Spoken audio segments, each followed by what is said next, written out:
Hi students, today I am going to do a lesson for grade 9 students regarding their 14th chapter, Reflection and Refraction of Waves. So in that one, we have to learn about, mainly this lesson can be divided in three parts as reflection of light, reflection of sound and refraction of light. So today we will cover the part related to reflection of light. Everybody knows that to see something there should be mainly three aspects should be there. One is we should have a very good eye vision, there should be a good vision, and there should be light to see the object, and there should be some object to be seen. Object, vision, light, these are the main three factors that are essential to see an object. So when this light is traveling in grade 6, 7, those grades you have learned that there are mainly two light. One is if only one ray is going, we call it as a light ray. But if many parallel lines are going, I have told that the light rays are traveling parallelly. So when many parallel lines are going, that means a collection of light rays, we call it as a light beam. Here you can see there are 1, 2, 3, 4. 4 light rays have connected together, then we call it as a light beam. So then in here we are going to talk about the topic reflection of light. Reflection means, that means bouncing back of a light, bouncing back of the light to the same medium when it is struck on a surface. When something is struck on a surface, if it bounces back, just like if you bounce a ball which is struck on the wall, we just throw it to the wall, and because of the striking in the wall, it comes back to the same medium. So if any light is coming back, bouncing back to the same medium after striking on an object, we call it as a reflection. To see every object, there should be the reflection. The light falls on the object and it reflected to our eye. Then only we can identify what is that object. So in here we are going to discuss about how a reflection happens through a plane mirror. This one, you know, this is the way how you can draw a plane mirror. So this is the side that we can see our face or our appearance, and this is the place where the mercury is applied. The colored side is this one. To differentiate these two sides, we have to use these lines. Normally this is the formal way of drawing a plane mirror in science. Then this is our smooth surface or the reflective surface. Then we will see that now this light ray is coming towards this plane mirror. This light ray is coming towards the plane mirror, and we know when it's struck on a plane mirror, the reflection happens. So this is the way how the reflection ray comes out. The ray that is coming to the plane mirror, we call it as the incident ray. It is known as incident ray. The ray that bounces back from the plane mirror is known as reflected ray. Then we know this point, the point where the light ray touches the plane mirror, we call that one as the point of incident. This is the point of incident. To the point of incident, we have to draw a normal line. It's called normal line. Normally we are drawing in any reflection, after the incident ray comes to the point of reflection, point of incident, we have to draw a normal. Then now you can see that the angle between incident ray and the normal and the reflected ray, both are equal. They both are in the equal level. So this angle we called as angle of incident. The reflection, the angle between normal and the reflected ray, we call this angle as the angle of reflection. I have named them in theta. So there is a special two laws related to the reflection of light. There are two laws related to reflection of light.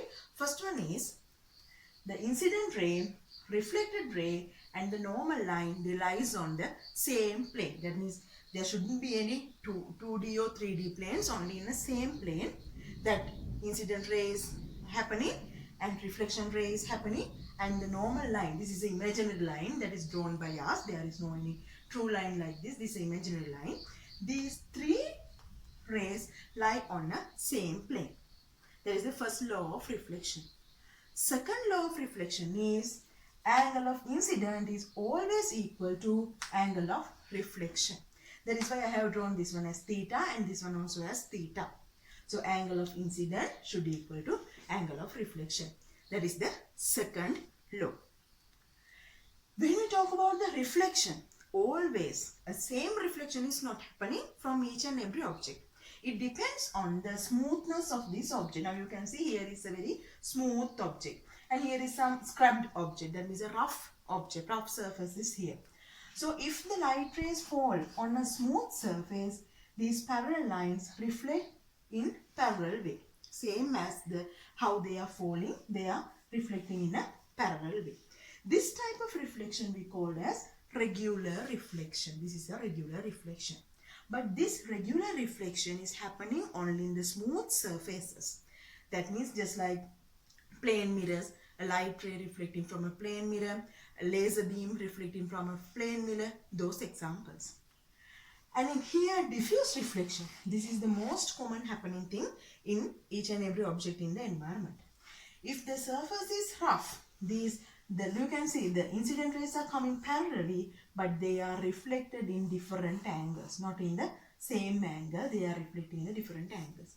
So this is the reflection that we can see when we are reading a book, or that if we can see that in a tree, the light rays reflected, the sunlight reflected by a tree is a diffuse reflection. And when you are reading a book, the light rays falls on the book and it enters to your eye as a diffuse reflection.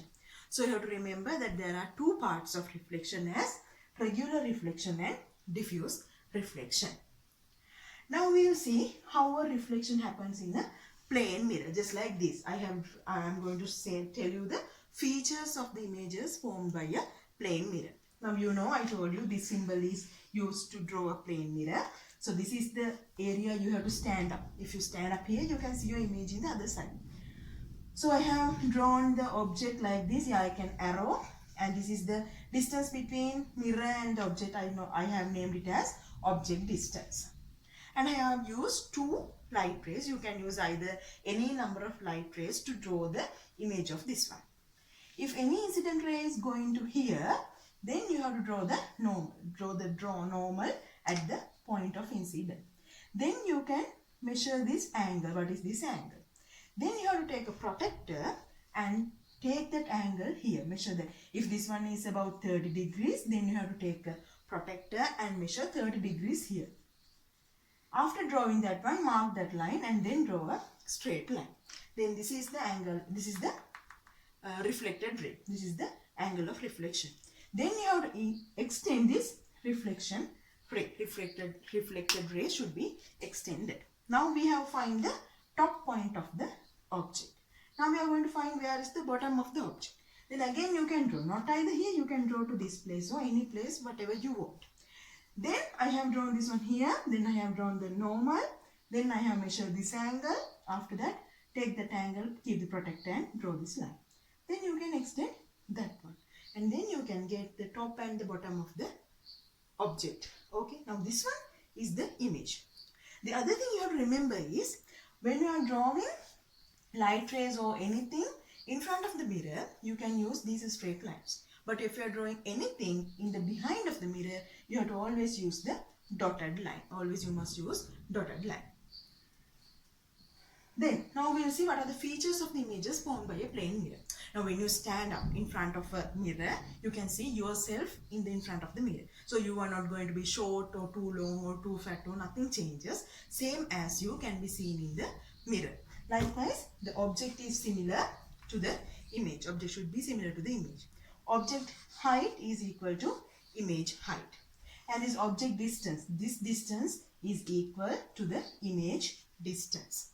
And always this image is virtual. This image is a virtual. That means we can't take this image into a screen. This image can't be taken to a screen because it is formed behind a mirror. The other one is always upright images. No any downward images are formed. Always upright images are formed. And lateral inversion takes place. That means if you just hold your right ear in front of the mirror, the person behind the mirror is holding your left ear. You can try this one. Try this one. If you are holding right, he is holding the left. That means sides are changing. that is known as lateral inversion. So you have to remember these features. That are the features that are features of the images that are formed by the plane mirrors. That means they are similar in size, object distance equals image distance, and virtual, that means can't be taken to a screen. Lateral inversion takes place, and they are upright images. And then finally we will discuss about the importances or the uses of plane mirrors. We know that it is used in the dressing rooms, to see our face, dressing rooms, and in the salons to see how they are cutting your hair. And in some shops they are using many mirrors because they want to increase the number of items. They can show that there are a huge number of items by using this different type of mirrors. Then the mirrors are used by the other one is kaleidoscope. I think you know that one. In grade 7 you have to make that one, that you have to take 3 glasses and keep it as a prism. Take it as a prism, and then you have to cover this one with the black paper. You have to keep the plane mirrors. The shining surface should be inside, and 3 are kept in the prism, and you have to cover it with the black paper and put some petals to here. Then you can see when you are rotating that one, number of images can be seen by a kaleidoscope. Another one is periscope.